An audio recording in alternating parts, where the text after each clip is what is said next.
কারণ হচ্ছে এই 26 নম্বর যে সেন্টারটা আপার নির্বাচনের এই সেন্টার থেকে কিন্তু ধানের শীষ বিজয়ী হয়েছে। এই সেন্টারে 26 যে সুন্দর একটি সাত দল, এটার কারণ বিজয় এলাকা দেখলে কিন্তু চেনা যায় যে কোনটা বিজয় এলাকা।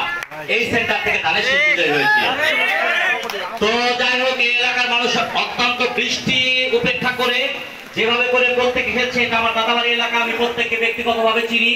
যারা এসেছে আওয়ামী লীগের কাউকে সাথে করে নিয়ে আসেনি, যারা এসেছে 7টা জাতীয়তাবাদী সৈনিকদের সাথে করে নিয়ে এসেছে। আমরা দেখেছি প্রত্যেকটা নেতায় অন্তত এতটুকু মেনটেন করেছে, আওয়ামী লীগের কাউকে তারা কেউ আনেনি। এই জন্য সকলকে ধন্যবাদ। আমরা জানি এখানে বিএনপির কমিটি হবে, আমরা ছাত্র দল, আমরা এই এলাকা থেকে দীর্ঘদিন ধরে রাজনীতি করি। বিএনপির নির্দেশে চৌধুরী নায়েব ইউসুফ আপার সমস্ত ত্যাগ ফলের পরে সিদ্ধান্ত হবে এখানকার কমিটি কিভাবে হবে। আমরা শুধু নেতৃবৃন্দের কাছে আহ্বান জানাবো, এখানে যারা আসলো, এখানে যারা সুন্দরভাবে লোক অর্গানাইজ করতে পারে, যারা এখানে সুন্দরভাবে কথা বলতে পারে, গ্রহণযোগ্য একটি ওয়ার্ড কমিটি করে দেন।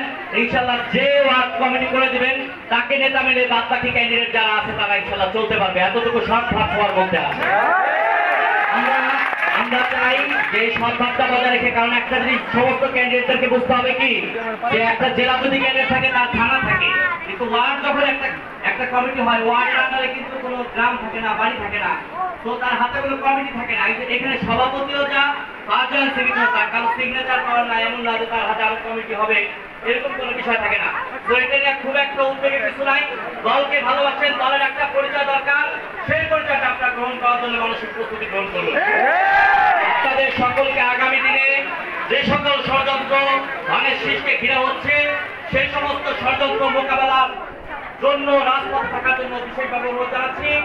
আমরা দেখবেন ভাষায় বলতে চাই, এই 25, 26, 27 নং ওয়ার্ডের এই 26টা হচ্ছে, আমরা যে কোনো অঞ্চলে আঞ্চলিকভাবে সর্বোচ্চ বিএনপিকে মিছিল দিকে আমরা সর্বোচ্চ লোক দিয়েছি। ইনশাআল্লাহ আগামীতেও সে ধরনের কন্ট্রিবিউট আমাদের থাকবে।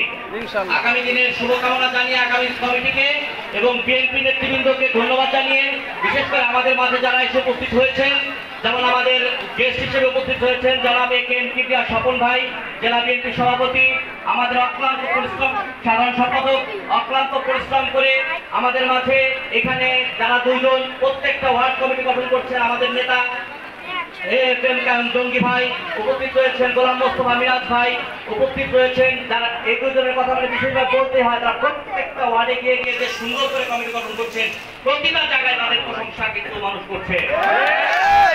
আমাদের বাদবাকি যারা বিএনপির জয়েন্ট কনভেনর ভাইরা আছেন, যারা প্রত্যেকে মিটিংয়ের সাথে সবসময় স্বয়ংক্রিয়ভাবে থেকেছে, অপরিচিত কোনো জয়েন্ট কনভেনরদের আমরা এখানে দেখছি না, আমাদের তারা গার্জিয়ান।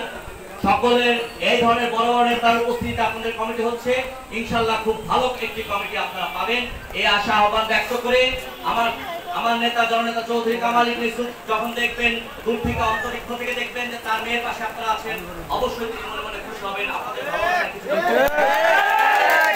আপনারা সকলে একত্রে থাকবেন, এই আশা আহ্বান ব্যক্ত করে আমি আমার বক্তব্য শেষ করছি। বাংলাদেশ জিন্দাবাদ, জাতীয়তাবাদী ছাত্র দল জিন্দাবাদ, তারেক রহমান জিন্দাবাদ। সকলকে ধন্যবাদ।